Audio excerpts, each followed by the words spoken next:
নমস্কাৰ ছাৰ বাইদেউসকল।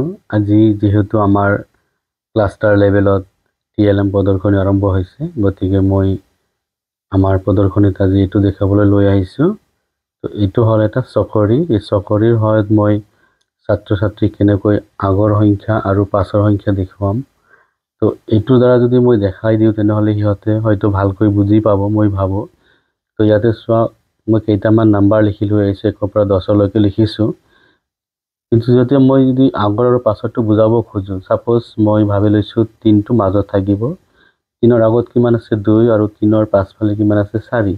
এইটো যদি মই ইয়াতে দেখাওঁ তেনেহ'লে আপোনালোকে চাব, এইটো মই এনেকৈ দেখাব পাৰোঁ।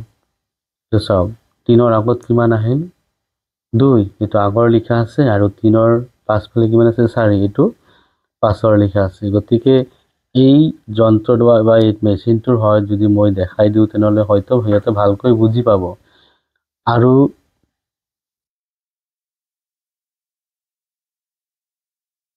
মই এইটো আৰু বেলেগ এটা লৈ আহিছোঁ আপোনালোকৰ আগত। এইটো চাব, মই এনেকৈ বনাই দিছোঁ এটা মানুহৰ নিচিনা। তো ছাত্ৰ ছাত্ৰীসকলে হয়তো এইটো চাই ভাল পাব আৰু সিহঁত মানে শিকাৰ কাৰণে এটা আগ্ৰহী হ'ব, যিটো কি বস্তু হয়।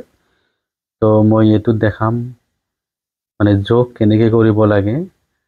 ইয়াতে দিয়া হৈছে 3 আৰু 2। তো 3ৰ কাৰণে মই কি কৰিব পাৰোঁ, 3তে ইয়াতে মাৰ্বল বা পাথৰ এনেকৈ দিব পাৰোঁ। চাব, এইটো আপোনালোকে 3টা দিলোঁ, 3টা দিয়া হ'ল। ইয়াতে দিয়াৰ পিছত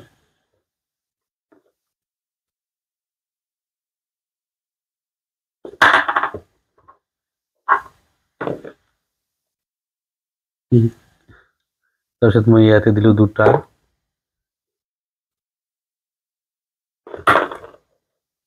তাৰপিছত আৰু এটা দিলোঁ। ইয়াৰ পিছত কি হ'ল, একেলগে চাব ইয়াতে আহি 5টা হ'ল। এইটো চাওক, 1, 2, 3, 4, এই হ'ল 5টা। তো মই ইয়াতে ফাৰ্ষ্ট দিলোঁ 3টা, ইয়াতে দিলোঁ 2টা, একেলগে কেইটা হ'ল 5টা। তো ছাত্ৰ ছাত্ৰীসকলে এইটো চাই ক'ব পাৰিব যে 3ৰ লগত 2 দিলে কিমান হয়, 5 হয়। এইটো এটা সহজ পদ্ধতি।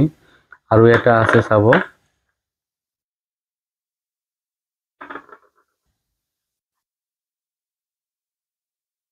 আৰু এটা মই লৈ আহিছোঁ আপোনালোকৰ আগত। চাব, এইটো এটা যোগৰ ধাৰণা, মানে এই ডাঙৰ সংখ্যাবিলাক কেনেকৈ আমি যোগ কৰিব পাৰোঁ।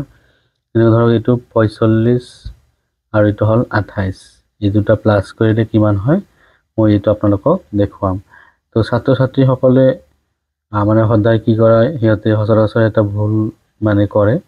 এইটো আমি দেখিবলৈ পাওঁ, যেনেকৈ ধৰক এইটো 5 আছে, এইটো 8 আছে, কিমান হয়, যোগ কৰিলে 5 আৰু 8 হ'ল 13। সিহঁতে কি কৰিব, একেলগে ইয়াতে 13ই বহাই থৈ দিয়ে। কিন্তু এইটো এটা সহজ পদ্ধতি আছে, মই সিহঁতক বুজাবৰ কাৰণে। তো চাব আপোনালোকে, এই দুটা প্লাছ কৰিলে হয় কিমান, 13। 13ৰ কিমান থাকিব 3, আৰু হাতত কিমান থাকিল 1। তো এই বস্তুটো সিহঁতে কি কৰে, লৈ নাযায়, নগৈ কিনে কি কৰে, সিহঁতে এইখিনি আৰু প্লাছ কৰি দিয়ে। তো মই এইটো বস্তু দেখাৰ কাৰণে এইটো এনেকৈ লৈছোঁ। এই 1টো মই কি কৰিম, কেনেকৈ যায়, আৰু এইটো চাব, পৰি গ'ল, একো নাই।